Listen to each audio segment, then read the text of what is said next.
એક પહાડ જે ભારત અને ભારતીય ઉપદ્વીપથી પણ ખૂબ જૂનો છે. એક પહાડ જેણે ભારતીય ભૂભાગ અને મોસમ નક્કી કરી છે.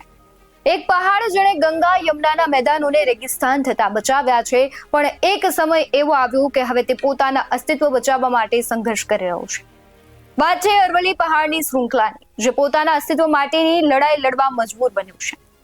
જે પહાડોએ યુગોથી ગુજરાત અને રાજસ્થાનની રક્ષા કરી, જેણે રણને આગળ વધતા અટકાવ્યું અને જે આપણી સંસ્કૃતિના સાક્ષી રહ્યા, આજે એ જ અરવલ્લીના પહાડો જોખમમાં મુકાયા છે. અરવલ્લી માત્ર પથ્થરોનો ઢગલો નથી, એ તો કુદરતનું વરદાન છે. પણ અફસોસ, આજે વરદાન પર ખાણિયા માફિયાઓની નજર પડી છે અને કાયદાના કાગળો પર તેની વ્યાખ્યા બદલી નાખવામાં આવી છે. 20 નવેમ્બર 2025ના રોજ સુપ્રીમ કોર્ટની બેન્ચે અરવલ્લી ટેકરીઓ અને પર્વતમાળાની વ્યાખ્યા અંગે એક મહત્વપૂર્ણ ચુકાદો આપ્યો. સુપ્રીમ કોર્ટની બેન્ચે તેના નિર્ણયમાં ભારતના સૌથી દક્ષિણ પર્વતમાળાની વ્યાખ્યા અંગે કેન્દ્રીય પર્યાવરણ અને વન અને આબોહવા પરિવર્તન મંત્રાલયની આગેવાની હેઠળ સમિતિની ભલામણોને સ્વીકારી. ઉત્તર પશ્ચિમ ભારતમાં ફેલાયેલી 692 કિલોમીટર લાંબી અરવલ્લી પર્વતમાળાની નવી વ્યાખ્યા અનુસાર અરવલ્લી પર્વતમાળાને અડીને આવેલા જિલ્લાઓમાં સ્થિત અને આસપાસના ભૂપ્રદેશ છે, એમાં ઓછામાં ઓછી 100 મીટર ઊંચી કોઈ પણ ભૂમિ સ્વરૂપને અરવલ્લી ટેકરીઓ ગણવામાં આવશે. જો પહાડ 100 મીટરથી નીચો હોય તો તે અરવલ્લી નથી? આ સવાલ થઈ રહ્યો છે. ત્યારે સમજવા જેવી એ બાબત છે કે જો કોઈ બાળક નાનું હોય તો શું એ માણસ નથી? પહાડની ઊંચાઈ ઓછી હોઈ શકે, પણ એનું મહત્વ ઓછું નથી. આ વ્યાખ્યા કોના માટે છે? પર્યાવરણ માટે કે પછી પર્વતો ખોદીને કરોડો કમાવા માંગતા માફિયાઓ માટે? વિચારો, જો 90% અરવલ્લી સંરક્ષણની બહાર થઈ જશે તો દિલ્હીથી ગુજરાત સુધી પ્રદૂષણનું ઝેર ફેલાશે.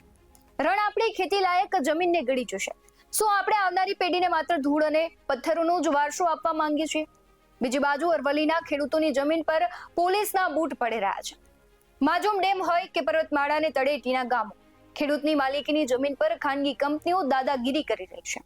જ્યારે ખેડૂત પોતાનો હક માંગે ત્યારે તેને વિકાસ વિરોધી કહેવામાં આવે છે, પણ સત્ય તો એ છે કે જે જમીન આપણું પેટ ભરે છે એને વેચવા માટે મજબૂર કરવામાં આવી રહ્યા છે. હવે જાગવાનો સમય છે. જો આપણે મૌન રહીશું તો આવતીકાલે અરવલ્લીના પહાડો માત્ર ઇતિહાસના પુસ્તકોમાં જ જોવા મળશે. આ લડાઈ માત્ર જમીનની નથી, આ લડાઈ આપણા અસ્તિત્વની છે, આપણા પર્યાવરણની છે અને આપણા આવતીકાલની છે. અરવલ્લી બચાવો, ગુજરાત બચાવો આવા અભિયાનો પણ શરૂ થવા લાગ્યા છે.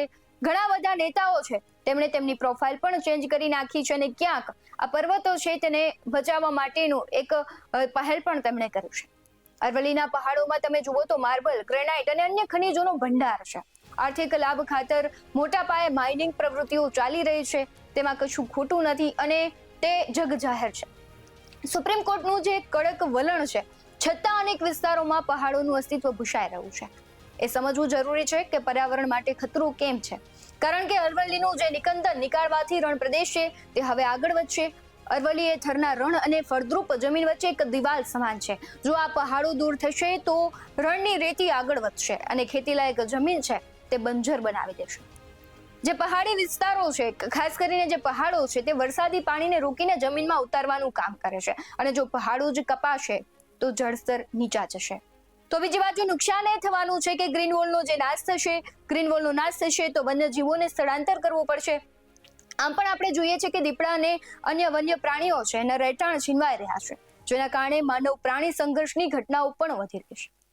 હવે તમે જુઓ કે આ નિર્ણય જે લેવાયો છે તેના બાદ આગળનો માર્ગ શું હોઈ શકે? કારણ કે નિર્ણય લેવાઈ ગયો છે, પરંતુ તેનાથી હવે બચી કેવી રીતના શકાશે?